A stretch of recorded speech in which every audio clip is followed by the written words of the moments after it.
بسم اللہ الرحمن الرحیم نحمد ونصلی علی رسول الکریم۔ ہم نے تقسیمۃ المال سب پڑھ لیے تھے سوائے ایک کے، جو چوتھا ہے بے اعتبار بقائی بھی استعمال و عدم بقائی، یعنی کہ اس اعتبار سے کہ جو چیز استعمال ہو اور وہ بچے، اور جو چیز استعمال ہو اور وہ ختم ہو جائے، یعنی کہ وہ ہلاک ہو جائے۔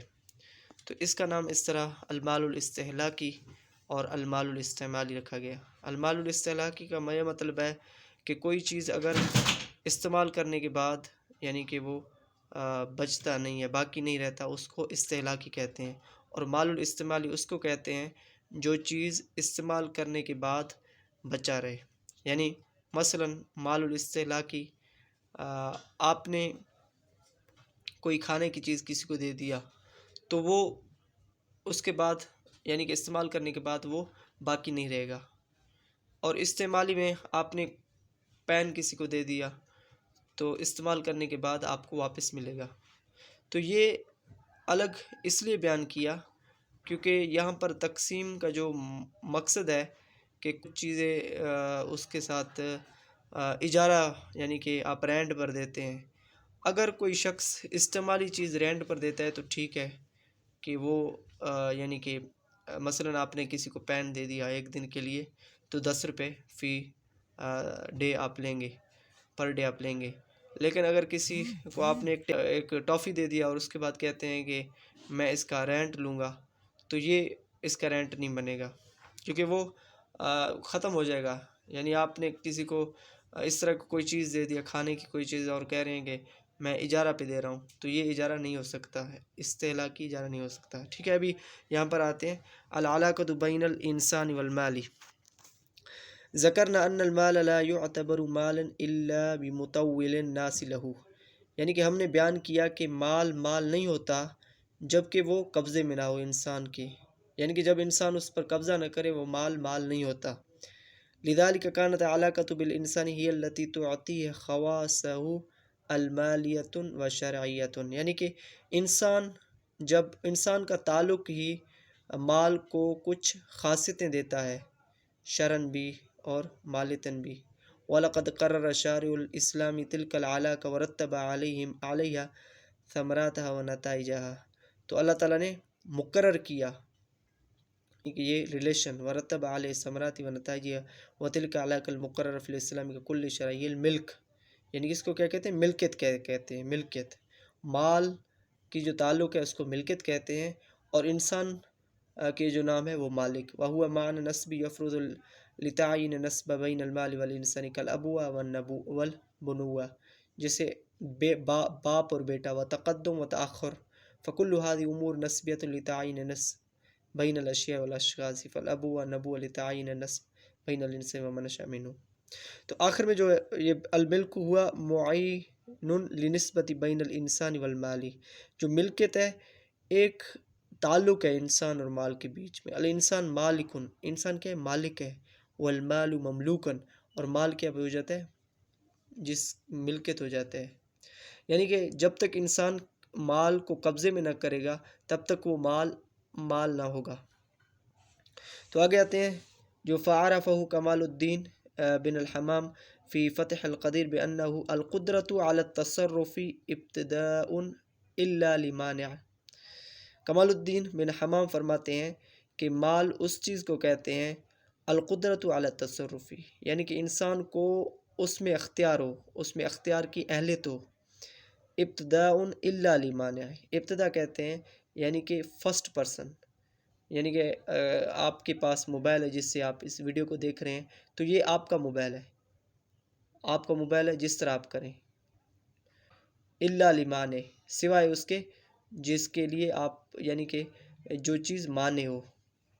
مثلا یہ آپ کا موبائل ہے، اور اگر آپ اپنے روم میں موبائل رکھتے ہیں تو آپ کے دوست کو یہ حق نہیں بنتا کہ آپ کا موبائل استعمال کرے، کیونکہ آپ مالک ہیں اور یہ آپ کا ملکیت ہے، اور دوسرے کے لیے مانع ہے کہ وہ بغیر اجازت کے آپ کے استعمال کریں موبائل۔ تو ملکیت اس چیز کو کہتے ہیں۔ سب سے پہلے وہ قدرت انسان کے ہاتھ میں آ جائے جس میں اس کو اختیار ہو اس کا استعمال کرنے کا، اور دوسری چیز کہ دوسروں کے لیے وہ چیز پرایا ہو جائے اور وہ اس کو اس مالک کے ایجاد کے سوا استعمال کریں، اس کو مال کہتے ہیں۔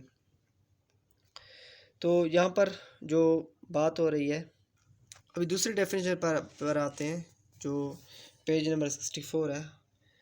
تو 64 اب دیکھ سکتے ہیں، وعرف المقدسی فی الحاول ملک بأنه الاختصاص الحاجز۔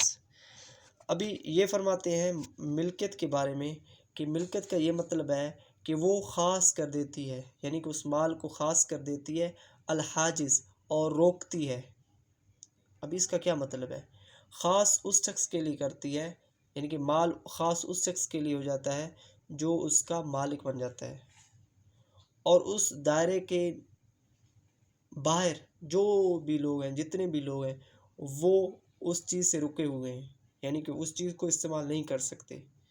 ومعنى ذلك التعريف أن الملك هو الاختصاص بالشيء المانع لغيره من الانتفاع به والتصرف فيه إلا عن طريق وسببه، کہ مال اس چیز کو کہتے ہیں، اس خاصیت کو کہتے ہیں، اس چیز کی خاصیت کو کہتے ہیں جو مانع ہو دوسروں کے لیے، لغیرہ، یعنی کہ اس شخص کے علاوہ جس کی ملکیت ہے اس کے سوا وہ مانع ہو دوسروں کے لیے، من الانتفاع، اس سے نفع اٹھائیں، یعنی کہ وہ اٹھا نہیں سکتے، بھی و تصرف فی، وہ اس میں اختیار اپنا ڈالیں، الا عن طریق و سببہ، سوائے باذن مالکی، یعنی کہ اگر وہ اس طرح کا کر سکتے ہیں مالک ایجاد کے ساتھ کر سکتے ہیں۔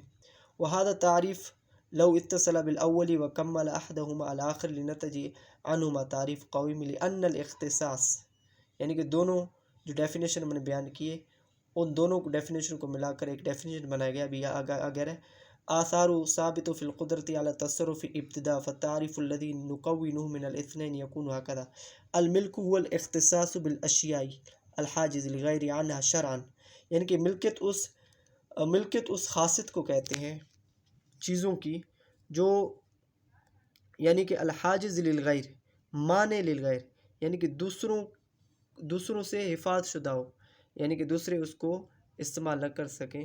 الذی به تکون القدرۃ علی التصرف فی الاشیاء، یعنی کہ اس خاص شخص کو اس چیز پر قدرت ہو، تصرف رکھنے کا قدرت ہو، یعنی کہ اختیار رکھنے کا قدرت ہو، فی الاشیاء ابتداء الا لمن یتعلق باہلیت الشخص، یعنی کہ ابتدا اس شخص کو کہتے ہیں جس کی اپنی چیز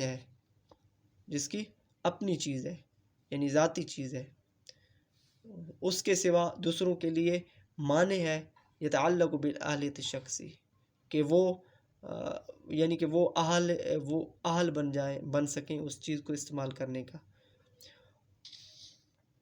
تو آگے آتا ہے چوتھا جو نیچے لکھا ہوا، ان الملک ہوا نمکن الانسان شرعا بنفسی او بنیابتی عنہ من الانتفاع بالعین ومن اخذ العوض او تمکنہ من الانتفاع خاصتا۔ یہ کہتا ہے کہ بے شک جو ملکیت ہے وہ قدرت اور اختیار ہے انسان کا شرعی طور، بنفسی یا اپنے آپ کا، او بنیابتی عنہ یا اس کو ٹرانسفر کرتا ہے، یعنی کہ اس اہلیت کو، قدرت کو دوسرے کی طرف ٹرانسفر کرتا ہے، عنہ من الانتفاع بالعین، یعنی کہ یا تو وہ نفع حاصل کر سکے اس خاص چیز سے، بالعین یعنی کہ اس ذاتی چیز سے فائدہ حاصل کر سکے، ومن اخذ العوض او تمکن من الانتفاع خاصتا۔ تو یہ چیزیں ہمیں سب سے پہلے یہ بتا رہی ہیں کہ جو ملکیت ہے اس کا تعلق انسان کے ساتھ ہے، اگر انسان مالک نہیں بنتا تو وہ چیز ملکیت نہیں بنے گا۔ انسان کی تعلق کی صفت کی وجہ سے اس چیز کو ملکیت کا نام دیا جاتا ہے، اور ایک ہے ابتدا اور جو دوسری چیز ہے نیابت۔ ابتدا وہ چیز ہے، مثلا میرے پاس ایک بک ہے، یعنی کہ میں اس کا کیا ہوں، یہ میرا ذاتی چیز ہے، تو میں اس کا ابتدا ہوں، یعنی کہ میں جس طرح استعمال اس کو کروں، پڑھوں یا نہ پڑھوں میری مرضی، یا میں جلا کر آگ کر دوں یہ بھی میری مرضی، اور کسی کو دے دوں یہ بھی میری مرضی۔ لیکن جب میں کسی اور کو دوں گا وہ کتاب تو وہ نیابت ہوگا، یعنی کہ وہ میرا کیا ہوگا، نائب بن جائے گا اس کو استعمال کرنے کا، لیکن اس کو یہ حق نہیں پہنچے گا کہ میرے اجازت کے سوا وہ کسی اور کو وہ چیز دے دے، یعنی کتاب دے دے۔